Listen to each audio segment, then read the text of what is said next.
आज हम पढ़ेंगे 12th क्लास मानव भूगोल प्रकृति एवं विषय क्षेत्र 12th क्लास की ज्योग्राफी की फर्स्ट बुक जिसमें अपन विश्व के बारे में पढ़ेंगे। भूगोल विश्व का भूगोल अपन पढ़ेंगे।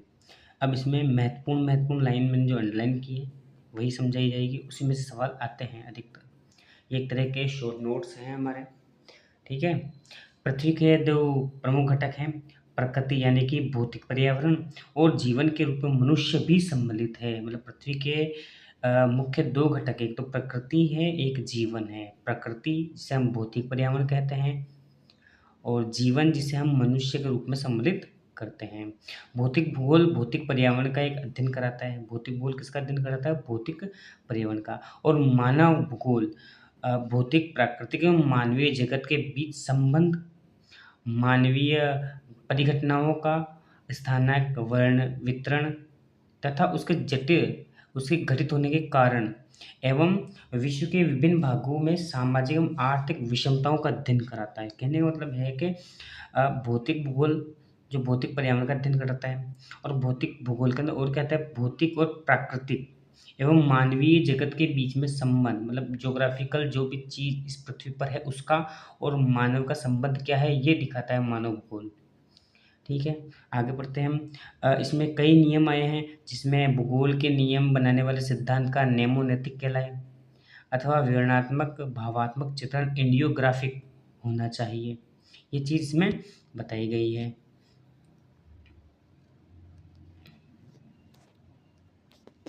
नेक्स्ट अपन देखते हैं अगले पेज पे कि पृथ्वी के रूप देखते हैं। पृथ्वी के रूप यानी कि तूफान की तो आँख है, नदी के मुख के रूप में होता है, हिम नदी या प्रोत का मतलब होता है नासिका के रूप में वर्ण होता है, जल डमरू मध्य की ग्रीवा और मृदा की परिच्छेदिका के रूप में वर्णन होता है।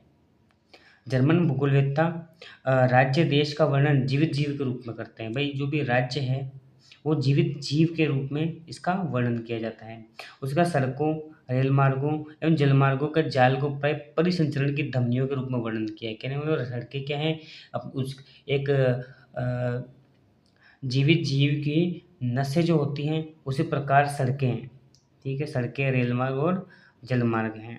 अब कुछ महत्वपूर्ण परिभाषाओं की अपन बात कर लेते हैं, जिसमें एक ये रेड जेल है, एक एलएनडी सैंपल है, एक है विडाल डी लाप्लास की। तीन महत्वपूर्ण जो परिभाषाएं हैं जो आती ही हैं मानव भूगोल की।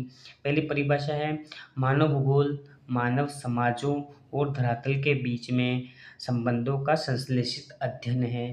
कहने का मतलब है कि बात दो चीज़ों की कर रहे हैं।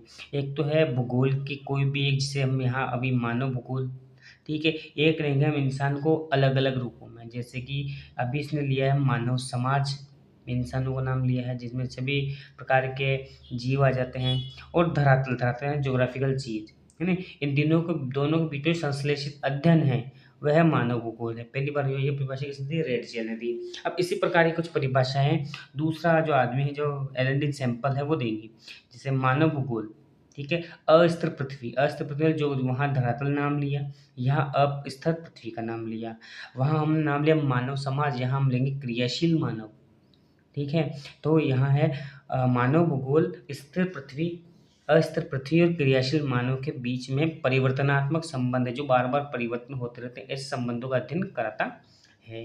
तीसरी जो परिभाषा है वो है पॉल विडाल डिला ब्लास की, कि हमारे पृथ्वी को नियंत्रित करने वाले भौतिक नियम तथा इस पर रहने वाले जीवों के मध्य संबंधों का संश्लेषित अध्ययन, संश्लेषित ज्ञान से उत्पन्न जो संकल्पना है वह मानव भूगोल है।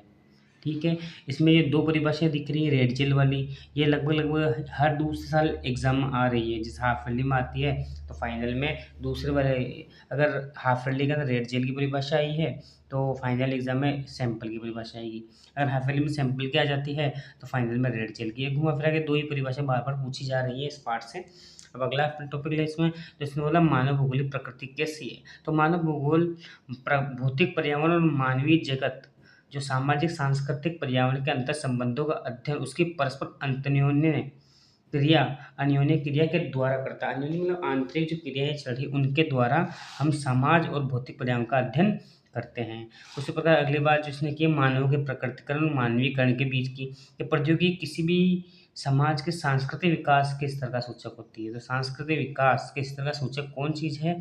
तो वो है प्रौद्योगिकी।